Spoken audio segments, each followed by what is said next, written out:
बिस्मिल्लाहिर्रहमानिर्रहीम। अस्सलाम वालेकुम नाज़रीन, उम्मीद करता हूँ आप तमाम लोग खैरियत से होंगे। नाज़रीन, फाइनली द स्पीच जिसका इंतज़ार कर रही थी सारी कौम, इमरान खान साहब की स्पीच साइफ़र वाले इशू को लेकर। कॉज साइफ़र कल जब उसके ऊपर आज़म खान साहब की मुबैना तौर पर एक स्टेटमेंट आती है जिसका इक़्तिबास या जिसकी समरी मीडिया को ने सारी कौम के सामने रखी है एवरीथिंग, तो उसके बाद इमरान खान साहब ने डिसाइड किया कि वो ख़ुद कौम से खिताब करेंगे और ये साइफ़र वाली सारी कहानी है क्या थी, इसको मज़ीद खोल कर या मज़ीद आसान लफ्ज़ों में कौम को समझाने की कोशिश करेंगे। स्पीच कम्प्लीटली सुनने के बाद मेरी टेक उसके ऊपर ये है कि साइफ़र को लेकर मौजूदा गवर्नमेंट ने कौम की पल्स के ऊपर हाथ रखा था। साइफ़र को लेकर कि साइफ़र को लेकर इमरान खान साहब की गवर्नमेंट ने, इमरान खान साहब ने कौमी मफाद के ख़िलाफ़ एक्शन लिया और अमेरिका से ताल्लुकात ख़राब किए या जो भी किया, और इंटरनेशनली उसमें हमारी बदनामी हुई। तो इसके ऊपर सिर्फ अपनी सियासत बचाने के लिए, अपनी हुकूमत बचाने के लिए उन्होंने ये सारा खेल खेला। ये मुझे जो कल की उसकी सारी एक्टिविटी की समझ आई थी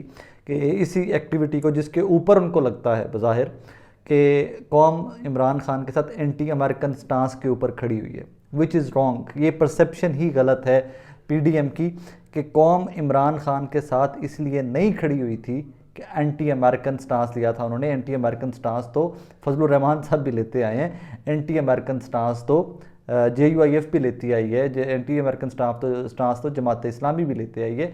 तो पूरी कौम उन तमाम लोगों के साथ क्यों नहीं खड़ी हुई जो आज भी सियासत ही इस पे करते हैं कि फ़लाँ अमेरिका का एजेंट, फ़लाँ अमेरिका का एजेंट, फ़लाँ अमेरिका का एजेंट, जो सारी सियासत ही एंटी अमेरिकन स्टांस के ऊपर करते हैं। अभी रिसेंटली देख लीजिए, मौलाना फजलुर रहमान साहब जो हैं वो आज भी इमरान खान साहब के बारे में यही कहते हैं कि अमेरिकन एजेंट है।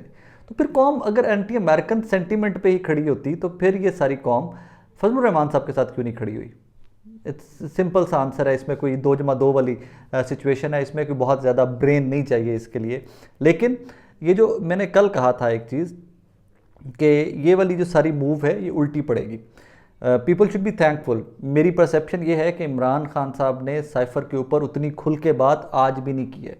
अभी भी बहुत राज हैं, बहुत कुछ होगा जो पिन्हा होगा, बहुत कुछ होगा जो बिहाइंड द क्लोज डोर्स होता रहेगा, और इमरान खान साहब ने अभी भी वो सब कुछ आगे नहीं रखा कौम के। उसमें बहुत सारी चीज़ें होती हैं, उसमें बहुत सारी रियलिटीज़ हैं, बहुत सारे उसमें देखना पड़ता है कि मामलात को, जिस तरह डॉक्टर मुईद पीरज़ादा की ट्वीट को मत भूलिएगा, इस तरह बहुत सारे लोग जो थे कि जो इमरान खान साहब को केयरफुल रहने का मशवरा दे रहे थे। तो केयरफुल रहते हुए 2-3 चीज़ें इस स्पीच में बहुत इंपॉर्टेंट हैं। एक तो इमरान खान साहब ने एग्जैक्टली कौमी गैरत के ऊपर हाथ रखा है। उन्होंने आके कहा है कि भाईजान, मुझे हुकूमत बचाने के लिए साइफ़र कौम के सामने लाकर लहराना नहीं पड़ा कि मैं अपनी हुकूमत बचाना चाह रहा था एट दैट टाइम। मुझे ये इसलिए आके लहराना पड़ा कि एक जूनियर ऑफिसर, एक स्टेट का, एक हुकूमत का, एक जूनियर, डोनाल्ड लू की बात कर रहे थे, वो हमारे मुल्क को धमकी देता है। वो अपने मुल्क का एक जूनियर ऑफिसर है उस सिस्टम का, उस स्टेट का, और वो एक वज़ीर आज़म को हटाने का पैगाम एक एम्बेसडर के थ्रू देता है। ये कौमी गैरत के ऊपर सवाल था। मेरी गैरत ये गवारा नहीं करती थी कि एक एम्बेसडर जो है वो पैगाम भिजवा रहा है, भेज रहा है अपने मुल्क में कि तुम अपना हमारा वज़ीर आज़म हटा दिया जाए। तो सेकेंडली उन्होंने कहा कि रशिया वाली बात करते हुए कि रशिया में जो विज़िट था रशिया का इमरान खान साहब का, उसमें कह दिया बाद में कि जी साइफ़र के अंदर ये था कि इमरान खान अपनी मर्ज़ी से गया था। तो उन्होंने उसको क्लैरिफाई किया कि जनाब, मैं तमाम इदारों से, फ़ॉरेन ऑफिस से, तमाम लोगों से मुशावरत के बाद जब उन्होंने कहा कि हमें जाना चाहिए तो मैं इसलिए गया।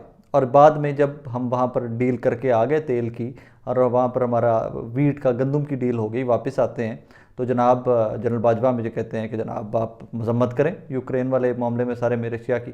तो इमरान खान साहब कहते हैं जब हिंदुस्तान ने मजम्मत नहीं की थी, वो अपनी खारजा पॉलिसी लेकर चल रहे थे, तो पाकिस्तान क्यों मजम्मत करता? कहते हैं अभी गवर्नमेंट ने मजम्मत नहीं की थी, जनरल बाजवा एक जाते हैं, खिताब करते हैं किसी जगह पे, वहाँ जाके वो मजम्मत करके आ जाते हैं।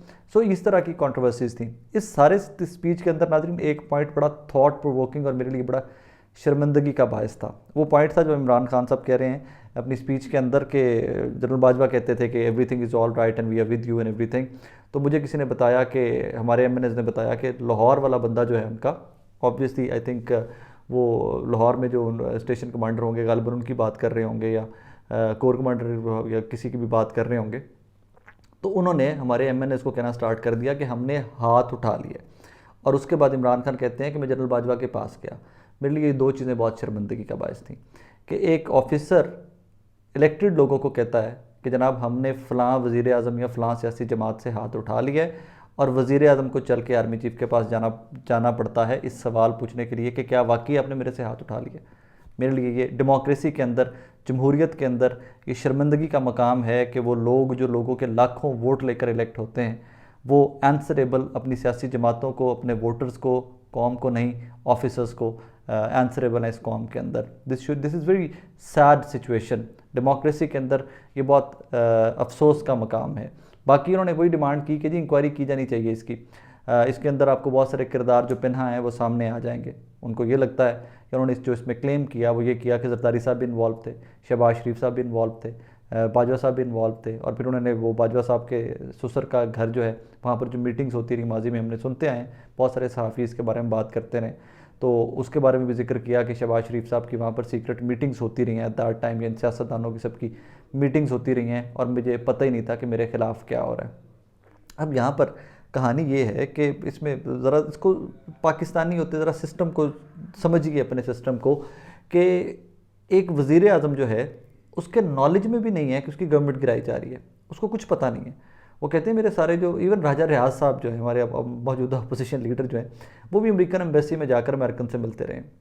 तो ये तमाम MNA जो सबसे पहले इमरान खान साहब की हुकूमत के ख़िलाफ़ खड़े हुए थे, ये तमाम MNA से अमेरिकन जो लोग थे एम्बेसी के वो मुलाकातें करते रहे, ये जो लोग जाते रहे, ये लोग आते रहे, जो भी मामलात करते रहे।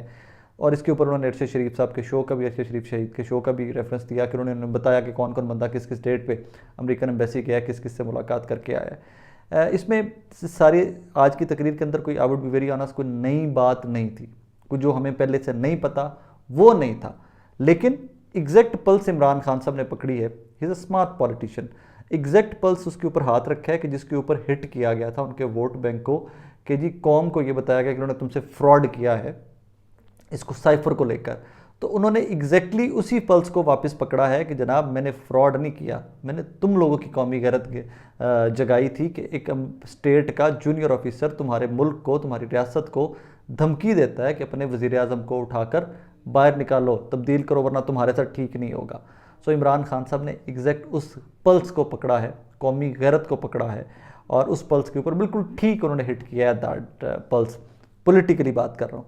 हाँ, मैं फिर से कहूँगा कि इस स्पीच में मेरे लिए मैं बड़ा एंक्शियसली वेट कर रहा था बिकॉज उस ट्वीट के बाद इमरान खान साहब की, कि जिसमें उन्होंने कहा था कि ये मौजूदा जो एंटरटेनमेंट है पाकिस्तान की ड्रामा, उन सबसे बड़ा ये इसमें धमाका के इस किस्म का खिताब होगा, लेकिन वैसा कुछ नहीं था इसमें। मेरे नज़दीक नई कुछ चीज़ नहीं थी इसके अंदर, लेकिन पॉलिटिकली उनकी डायरेक्शन बहुत सेट थी।